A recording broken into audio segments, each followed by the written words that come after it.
I'm Shelley McNulty. I'm a senior lecturer here in the art school and I'm the programme leader for the BA Honours Interior Design. Okay, so the yearly planner sits alongside the timetable.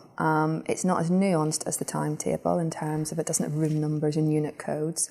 It is something that sets out the year for third year. We felt that as third year students, yes, they're independent and we want them to be independent, but sometimes time just rolls away with them and all of a sudden they're at a crucial point and they're stressing and they haven't done what they need to do or they don't think they have.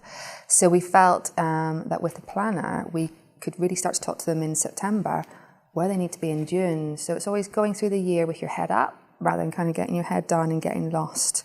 And also it was trying to make the year look less unitised. It really felt here in the art school that we were working to units and start and stops.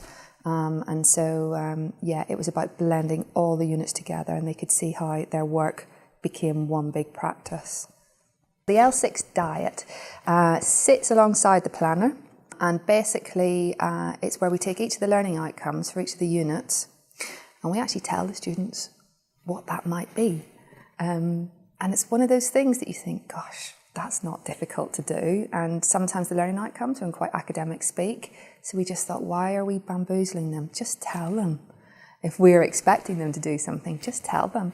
So it might be something in third year they will select their own building and design an interior for that building. So one of the things that we might do is, okay, let's go and do some building analysis. Let's look at the building that you're working with. How can you analyse that building? And we'll talk about it amongst us with a group, various strategies that the students might use, and then we can relate that back to the diet, because the diet will say a response to an individual brief, and you might have included in there site analysis, building analysis, and feasibility.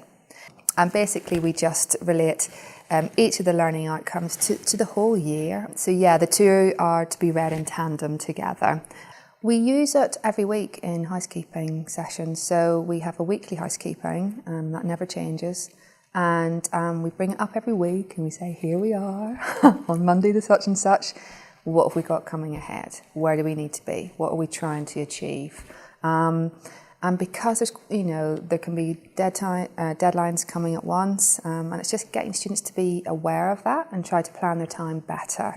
The key to the two working together is the terminology, is to not change the words that we use. Because what we realise that different staff have different idiosyncrasies, they have different ways of talking about the practice and the practice.